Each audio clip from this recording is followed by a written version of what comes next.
যে সমন্বয়করা সেই সিন্ডিকেটকে অনেকভাবে জিম্মি করছে, সমন্বয়করা এখন বা সমন্বয়কদের নাম ভাঙিয়ে সেই চাঁদাবাজি করা হচ্ছে, এইটা কি আপনি শুনতে পাইছেন, শুনছেন?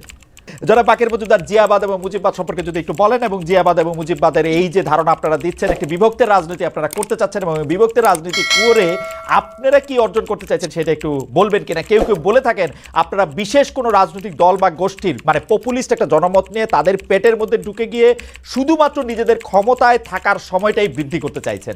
জনাব বাকের মজুমদার।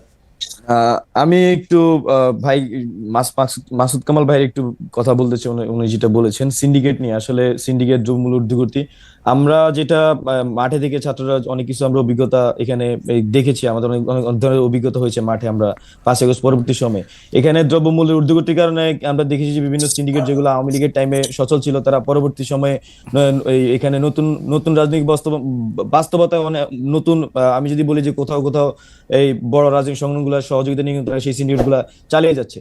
তো সবকিছু মিলিয়ে বড় রাজনৈতিক দলগুলো তো আছে, বড় রাজনৈতিক, আপনি কি এই কথা শুনছেন যে সমন্বয়করা সেই সিন্ডিকেটকে অনেকভাবে জিম্মি করছে, সমন্বয়করা এখন বা সমন্বয়কদের নাম ভাঙিয়ে সেই চাঁদাবাজি করা হচ্ছে, এইটা কি আপনি শুনতে পাইছেন, শুনছেন?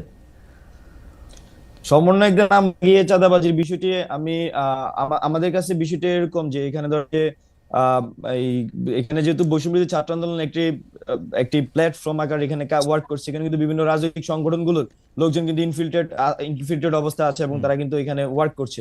তো এই ক্ষেত্রে অনেকেই কিন্তু উদ্দেশ্য প্রণোদিত ভাবে এই প্ল্যাটফর্মকে প্রশ্নবিদ্ধ করার জন্য কিন্তু নানা ধরনের ষড়যন্ত্র করে থাকে। তো সেক্ষেত্রে এরকম ঘটনা ঘটা আমার কাছে মনে হয় যে খুব বেশি আসলে ইলজিক্যাল বা অবান্তর।